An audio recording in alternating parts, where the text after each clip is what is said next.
வணக்கம் நண்பர்களே, நீங்கள் பார்த்துட்டு இருக்கிறது Adobe Tamizha. இன்றைக்கி நம்ம ஃபோட்டோஷாப் டியூட்டோரியல்ஸ் தான் பார்க்க போகிறோம். ஸோ இந்த வீடியோவில் நார்மலாக எடுத்த ஒரு ஃபோட்டோவை எல்லாரும் ரசிக்கும்படி எப்படி செம்மையாக மாற்றுறது அப்படின்னு தான் பார்க்க போகிறோம். இந்த டியூட்டோரியல் ஒரு ஃபோட்டோ ஃப்ரேம் பண்ணுறதுக்கோ இல்லைனா ஒரு ஆல்பம் டிசைனிங் பண்ணுறதுக்கோ இது கண்டிப்பாக யூஸ்ஃபுல்லாக இருக்கும். நம்ம சேனலில் மேக்ஸிமம் டியூட்டோரியல்ஸ் வந்து ஸ்லோவாக தான் கொஞ்சம் போயிட்டுருக்கோம். பட் எல்லாம் ஸ்பீடாக போகிறீங்க, ஸ்லோவாக போங்க அப்படின்னு சொல்கிறீங்க. ஸோ அதனால் இந்த டியூட்டோரியல் வந்து நான் ரொம்ப ஸ்டெப் பை ஸ்டெப்பாக எக்ஸ்பிளைன் பண்ணுறேன். நீங்கள் நம்ம சேனலில் பார்த்தா முதல் தடவை பார்த்துட்டீங்கன்னா மறக்காமல் சப்ஸ்கிரைப் பண்ணிட்டு பாருங்கள். சரி, வாங்க வீடியோக்குள்ளே போகலாம். நான் யூஸ் பண்ணுற ஃபோட்டோஷாப் வெர்ஷன் 2021. ஆல்ரெடி நம்ம சொன்ன மாதிரி தான் ஃபோட்டோஷாப் எப்படி டவுன்லோட் பண்ணுறது அப்படின்னு கமெண்ட்ஸில் கேட்காதீங்க. அதுக்கான ஆன்சர் வந்து கீழே டிஸ்கிரிப்ஷனில் டெலகிராம் லிங்க் இருக்குது. அந்த குரூப்பில் ஜாயின் பண்ணி அதில் தெரிஞ்சுக்கோங்க. இந்த இமேஜ் நான் அன்ஸ்பிளாஷ் வெப்சைட்லேருந்து டவுன்லோட் பண்ணது. இந்த இமேஜோட லிங்க் வந்து டிஸ்கிரிப்ஷனில் கொடுத்துருக்கேன். இந்த டியூட்டோரியல் பார்த்துட்டு நீங்களும் டவுன்லோட் பண்ணி ட்ரை பண்ணி பார்க்கலாம். எப்பவும் போல் ஃபஸ்ட்டு இந்த இமேஜ் வந்து டூப்ளிகேட் எடுத்து வச்சுக்கலாம், பேக்கப் மாதிரி. ஸோ Ctrl+J போட்டு டூப்ளிகேட் பண்ணிட்டேன். இப்போ பேக்ரவுண்ட் லேயரை ஹைட் பண்ணி வச்சுருக்கேன். ஸோ ஃபர்ஸ்ட் வந்து செலக்டில் போயிட்டு சப்ஜெக்ட் கொடுத்துக்கிறேன். சப்ஜெக்ட் மட்டும் செலக்ட் ஆகிடும். இப்போ Ctrl+J கொடுத்துக்கிறேன். நம்ம செலெக்ஷன் மட்டும் ஒரு நியூ லேயரில் டூப்ளிகேட்டாக வந்துடும். இப்போ கண்ட்ரோலை ஹோல்டு பண்ணி இந்த பாப்பா மட்டும் இருக்க இந்த லேயரை வந்து ஜஸ்ட் ஒரு கிளிக் பண்ணுங்கள்.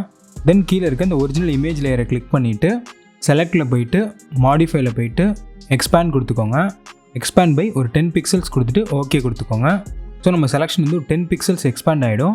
இந்த மாதிரி எதுக்கு எக்ஸ்பேண்ட் பண்ணுறோன்னா, நம்ம அடுத்த ஸ்டெப் கண்டென்ட் அவர் கொடுக்கும்போது சாம்பிள்ஸ் வந்து ஃபில் பண்ணும்போது வெளியிலேருந்து எடுத்து ஃபில் பண்ணிக்கும். பட் இப்படி கொடுக்காமல் ஒட்டி இருந்துச்சுன்னா சாம்பிள்ஸ் வந்து இதை கூட எடுக்க சான்ஸ் இருக்குது. உள்ளார அந்த பாடியை கூட எடுத்து இங்கே ஃபில் பண்ணிடும் உள்ளார. அதனால தான் இந்த மாதிரி எக்ஸ்பேண்ட் பண்ணிக்கிறோம். ஸோ இப்போ வந்து இந்த பாப்பாவை டூப்ளிகேட் பண்ணோம்ல, அந்த லேயரை ஹைட் பண்ணிக்கலாம். இப்போ எடிட்டில் போயிட்டு ஃபில் கிளிக் பண்ணிக்கோங்க. இதில் வந்து இந்த கண்டென்ட்ஸில் நிறையா ஆப்ஷன்ஸ் இருக்கும். இதில் கண்டென்ட் அவர் செலக்ட் பண்ணிவிட்டு ஓகே கொடுத்துருங்க. இதில் பார்த்தீங்கன்னா சப்ஜெக்ட் போட்டு கரெக்டாக ரிமூவ் ஆகிடுச்சு. பக்கத்தில் இருக்க இந்த வால், இந்த கிராஸ், இது எல்லாத்தையுமே வந்து உள்ளார ஃபில் பண்ணி அதுவே வந்து அனலைஸ் பண்ணி சூப்பராக ஃபில் பண்ணிடுச்சு. இப்போ Ctrl+D கொடுத்து டீசெலெக்ஷன் பண்ணிக்கோங்க. ஸோ நமக்கு இப்போ பேக்ரவுண்ட் தனியாக ஒரு லேயரில் இருக்குது. தென் இந்த பாப்பா தனியாக ஒரு லேயரில் இருக்குது. இப்போ இந்த 2 லேயரை மட்டும் ஆன் பண்ணி வச்சுக்கலாம். அடுத்து வந்து இந்த பேக்ரவுண்டை பிளர் பண்ண போகிறோம். ஸோ இப்போ இந்த லேயரை பிளர் கொடுத்து நான் பிளர் பண்ணிட்டா நம்மளால் ஃபியூச்சரில் வந்து இந்த பிளரை அட்ஜஸ்ட்மெண்ட் பண்ண முடியாது. அதனால் ரைட் கிளிக் பண்ணி convert to smart object click பண்ணிக்கோங்க. ஸோ இப்போ ஸ்மார்ட் ஆப்ஜெக்டாக மாறிடுச்சு. இப்போ பிளர் எஃபெக்ட் கொடுத்தா நமக்கு வந்து தனியாக கீழே ஒரு லேயர் மாதிரி தான் வரும். ஸோ அதை நம்ம ஃபியூச்சரில் அட்ஜஸ்ட்மெண்ட் பண்ணிக்கலாம், இல்லை ரிமூவ் கூட பண்ணிக்கலாம். இதுக்கு நம்ம நார்மலான காசியன் பிளர் கொடுக்கக்கூடாது, டில்ட் ஷிஃப்ட் பிளர் கொடுக்கணும். ஸோ நமக்கு டெப்த் வந்து நல்லா கிடைக்கும். ஃபில்டரில் போயிட்டு பிளர் கேலரியில் டில்ட் ஷிஃப்ட் பிளர் கிளிக் பண்ணிக்கோங்க. இதில் பார்த்தீங்கன்னா ஒரு சர்க்கிள் இருக்கும், அதுக்கு நடுவில் டாட் இருக்கும், அதுக்கு மேலே ஒரு லைன் போகும், அதுக்கு மேலே டாட்டட் லைன், அதே மாதிரி கீழே ஒரு லைன் டாட்டட் லைன் இருக்கும். இது என்னென்னு நான் சொல்கிறேன். இப்போ அந்த சர்க்கிளை வந்து ஜஸ்ட் சென்டரில் கிளிக் பண்ணி ட்ராக் பண்ணி இந்த மாதிரி பாப்பாவோட கால் கிட்ட வச்சுக்கலாம். நீங்கள் என்ன இமேஜ் யூஸ் பண்ணாலும் அந்த சப்ஜெக்டோட கால் கிட்ட அப்படி வச்சுக்கோங்க. வச்சுட்டு ஃபஸ்ட்டு மேலே உள்ள லைன் வந்து இந்த மாதிரி கீழே இழுத்துட்டு வந்து கொஞ்சம் தூரம் அப்படி வச்சுக்கோங்க. அதே மாதிரி இந்த டாட்டட் லைன்ஸும் கீழே இழுத்துட்டு வந்து இந்த மாதிரி வச்சுக்கலாம். இப்போ Ctrl+Alt ஹோல்டு பண்ணி மவுஸை கீழே ஸ்க்ரோல் பண்ணிங்கன்னா இந்த மாதிரி டாக்குமெண்ட்டே ஃபுல்லாக ஜூம் அவுட் ஆகும். இந்த கீழே இருக்க டாட்டட் லைனை நல்லா கீழே கொண்டு போயிடுங்க, இந்த மாதிரி கொண்டு போயிடுங்க. தென் இந்த லைனையும் லைட்டாக இந்த மாதிரி இந்த அளவு கொண்டு வந்துடுங்க. ஸோ நமக்கு இந்த இடத்துல வந்து பிளர் வந்து ரொம்ப தேவையில்லை, இங்கே தான் நமக்கு பிளர் ஃபுல்லாக வேணும். இதில் பார்த்தீங்கன்னா இந்த சர்க்கிளில் இருந்து இந்த லைன்ஸ்குள்ளார வந்து பிளர் ரொம்பலாம் இருக்காது. பட் இந்த லைன்ஸ் தாண்டி டாட்டட் லைன்ஸ் அளவுக்கு பிளர் ஓரளவு போகும். டாட்டட் லைன்ஸ்க்கு மேலே வந்து ஃபுல்லாகவே பிளர் ஆகும் நம்ம பிளர் பண்ணும்போது. என்னோடய கர்சர் வந்து ஒரு பின் பண்ணுற மாதிரி சிம்பிள் இருக்குது. ஸோ நமக்கு எங்கெங்கெல்லாம் பிளர் வேணாமோ அங்கெல்லாம் வந்து இதை பின் பண்ணிக்கலாம். இப்போ இங்கே பின் பண்ணால் எனக்கு இந்த இடத்துல வந்து பிளர் வராது. இந்த இமேஜை பொறுத்த வரைக்கும் எனக்கு இந்த ஒரு இடத்துல மட்டும் பிளர் இல்லாமல் இருந்தால் போதும். ஸோ இப்போ பிளரை எப்படி அட்ஜஸ்ட் பண்ணுறதுனா, நம்ம இந்த ஸ்லைடர் கூட அட்ஜஸ்ட் பண்ணிக்கலாம். அப்படி இல்லைனா இந்த சர்க்கிள்லேயே பாருங்கள், ஃபில் வந்து கம்மியாக தான் இருக்குது இந்த இடத்துல. இது ஜஸ்ட்டு கிளிக் பண்ணி இந்த மாதிரி ட்ராக் பண்ணிங்கன்னா பிளர் வந்து இன்க்ரீஸ் ஆகிறது உங்களுக்கே தெரியும்.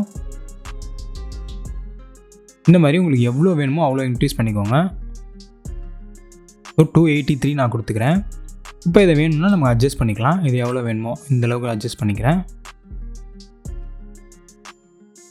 நமக்கு கீழே வந்து ரொம்ப பிளர்ரை வேணும்னு அவசியம் இல்லை. இங்கே மேலே வந்து ஹை குவாலிட்டின்னு ஒரு ஆப்ஷன் இருக்கும். இதை செக் பண்ணிவிட்டு ஓகே கொடுத்துருங்க. இது ஒரு ஃபியூ செகண்ட்ஸ் லோட் ஆகும். லோட் ஆகிட்டு தான் உங்களுக்கு வந்து இந்த எஃபெக்ட் வந்து அப்ளை ஆகும்.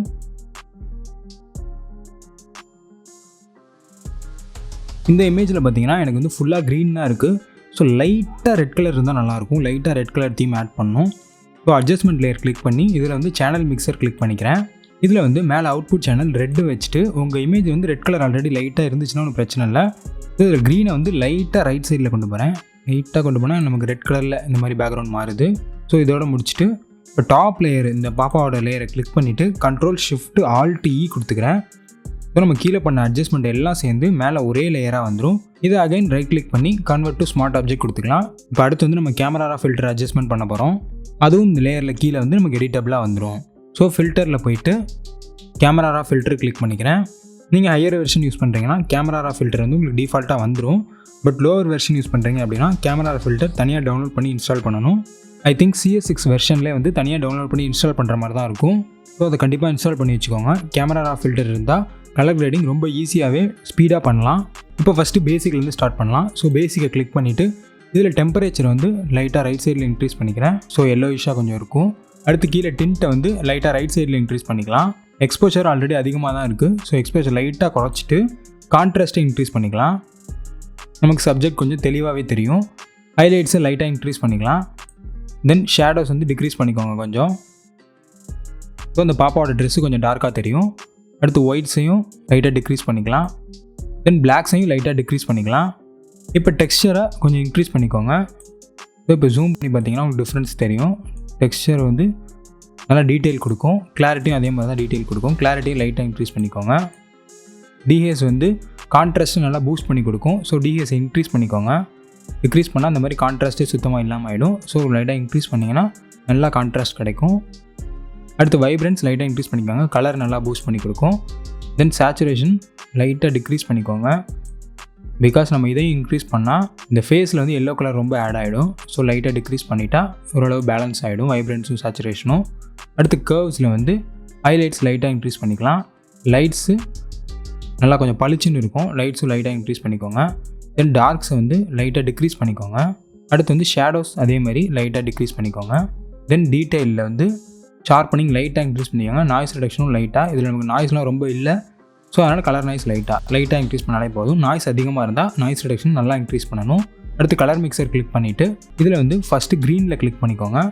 ஹியூ வந்து நல்லா இன்க்ரீஸ் பண்ணிக்கலாம். ஸோ இந்த கிராஸ் வந்து நல்லா க்ரீனாக இருக்கும். பட் இந்த லைட் க்ரீன் கலரில் இருக்க கிராஸ்லாம் வந்து இன்னும் க்ரீனாக மாற்றிட்டா நல்லா சூப்பராக இருக்கும். ஸோ இதில் வந்து ஃபஸ்ட்டு சேச்சுரேஷன் இன்க்ரீஸ் பண்ணிவிட்டு லுமினன்ஸ் லைட்டாக டிக்ரீஸ் பண்ணிக்கோங்க. அடுத்து இந்த எல்லோ கலரை கிளிக் பண்ணிவிட்டு இதில் ஹியூ இன்க்ரீஸ் பண்ணி பார்த்தீங்கன்னா உங்களுக்கு கிராஸ் வந்து சூப்பராக மாறும். இதிலே சேச்சுரேஷன் இன்க்ரீஸ் பண்ணிவிட்டு லுமினன்ஸ் அதே மாதிரி லைட்டாக டிக்ரீஸ் பண்ணிக்கோங்க. ஸோ இப்போ பாருங்கள் க்ரீன் கலர் சூப்பராக இருக்குது. அடுத்து ஆரஞ்சு கலர் கிளிக் பண்ணிவிட்டு இதில் ஹியூ வந்து லைட்டாக டிக்ரீஸ் பண்ணிவிட்டு சேச்சுரேஷனும் லைட்டாக டிக்ரீஸ் பண்ணிக்கோங்க. தென் லுமினன்ஸை லைட்டாக இன்க்ரீஸ் பண்ணிக்கோங்க. அடுத்து கலர் கிரேடிங் கிளிக் பண்ணிவிட்டு இதில் வந்து மிட் டோன்ஸ் லைட்டாக இன்க்ரீஸ் பண்ணிக்கோங்க. தென் ஷேடோஸ் லைட்டாக டிக்ரீஸ் பண்ணிக்கோங்க. அடுத்து ஹைலைட்ஸும் லைட்டாக இன்க்ரீஸ் பண்ணிக்கலாம். இப்போ ஓகே கொடுத்துருங்க. எப்படி இருக்க இமேஜ் எந்த அளவுக்கு நம்ம கலர் கிரேடிங் பண்ணியிருக்கோம். இது கேமரா ஃபில்டரால் மட்டும்தான் இவ்வளோ ஈஸியாக பண்ண முடியும். அடுத்து வந்து ஒரு நியூ லேயர் க்ரியேட் பண்ணிக்கோங்க. இப்போ ப்ரஷ் டூல் எடுத்துகிட்டு சாஃப்ட் ரவுண்ட் தான் செலக்ட் ஆகிருக்கணும். ப்ரஷ் சைஸ் வந்து லைட்டாக இன்க்ரீஸ் பண்ணிக்கோங்க. இப்போ க்ளோஸ் ப்ராக்கெட்டை ப்ரெஸ் பண்ணால் ப்ரஷ் சைஸ் இன்க்ரீஸ் ஆகும். ஓப்பன் ப்ராக்கெட் ப்ரெஸ் பண்ணால் ப்ரஷ் சைஸ் டிக்ரீஸ் ஆகும். இந்த மாதிரி இன்க்ரீஸ் பண்ணிவிட்டு கலர் வந்து நல்லா ஒரு எல்லோ கலராக இந்த மாதிரி எல்லோ அண்ட் ஆரஞ்சு கலராக சூஸ் பண்ணிவிட்டு ஜஸ்ட்டு இந்த பாப்பா ஃபேஸில் ஹாஃப் லைட்டாக அப்படி படுற மாதிரி வச்சுட்டு ஒரு கிளிக் பண்ணிக்கோங்க. அடுத்து சைஸை நல்லா டிக்ரீஸ் பண்ணிவிட்டு இங்கே ஒரு கிளிக்கு. தென் இங்கே இந்த மாதிரி உங்களுக்கு எங்கெங்கே வேணுமோ கொஞ்சம் டார்க்கான ஏரியாஸ்லலாம் இந்த மாதிரி ஒரு கிளிக் பண்ணிக்கோங்க. இப்போ இதோட பிளெண்ட் மோடை வந்து ஸ்க்ரீனாக மாற்றிக்கோங்க. தென் ஃபில்டரில் போயிட்டு பிளரில் போயிட்டு காசியன் பிளர் கிளிக் பண்ணிவிட்டு லைட்டாக பிளரை இன்க்ரீஸ் பண்ணிக்கோங்க. ஸோ நமக்கு லைட்டாக விசிபிளாக தெரிஞ்சால் போதும். ஓகே கொடுத்துருங்க. இப்போ நம்ம ஓவராலாக கம்ப்ளீட் பண்ணிட்டோம். இப்போ கம்பேரிஷன் பார்க்கலாம். ஸோ பேக்ரவுண்ட் லேயரை வந்து ஆல்ட் ஹோல்டு பண்ணி ஜஸ்ட்டு கிளிக் பண்ணி பார்க்குறேன். நம்ம பேக்ரவுண்டே மாற்றாமல் பண்ணனால தான் இந்த ரெண்டு பில்டிங்குமே வந்து இந்த இமேஜில் இந்த ரெண்டு டார்க்கான ஒரு இதாக வருது. ஸோ இந்த இமேஜை இதோட கட் பண்ணிவிட்டு இதில் வேறு ஒரு இன்ட்ரெஸ்டிங்கான பேக்ரவுண்ட் ஆட் பண்ணி அதில் இந்த மாதிரி எஃபெக்ட்ஸ்லாம் கொடுத்தீங்கன்னா இன்னொருவே சூப்பராக இருக்கும். இந்த வீடியோ உங்களுக்கு யூஸ்ஃபுல்லாக இருந்துச்சா அப்படின்றத கமெண்ட்ஸில் சொல்லுங்கள். இதே மாதிரி நம்ம சேனலில் நிறையா ஃபோட்டோஷாப் டியூட்டோரியல்ஸ் போட்டிருக்கோம். எல்லாமே செக் பண்ணி பாருங்கள். அடுத்த வீடியோவில் வேறு ஒரு இன்ட்ரெஸ்டிங்கான கண்டென்ட்டோட சந்திக்கிறேன் நண்பர்களே. நன்றி, வணக்கம்.